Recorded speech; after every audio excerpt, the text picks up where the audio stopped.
Portée en triomphe, Marie-Lise Bistuet est la première femme élue maire d'Oloron-Sainte-Marie.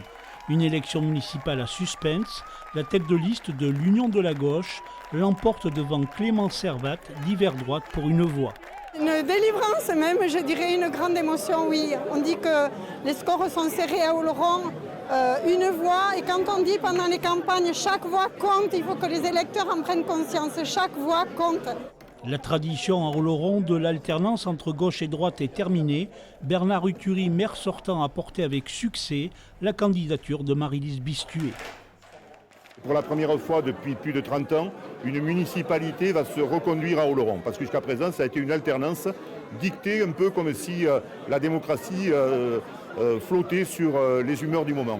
Là, la majorité plus une voix, c'est pas beaucoup, mais c'est la majorité, nous ont demandé de continuer le travail accompli. À Oloron, les triangulaires sont toujours très serrés. La déception est d'autant plus grande dans le camp du battu, Clément Servat. Ce lundi, il a décidé de faire un recours. C'est pas terminé parce que on a eu vent de quelques petites anomalies dans certains bureaux de vote.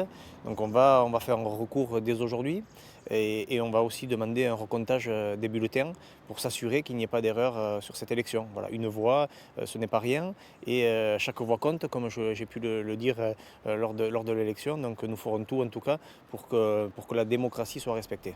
Marie-Lise Bistuet prendra officiellement son poste de maire lors du premier conseil municipal prévu ce samedi matin.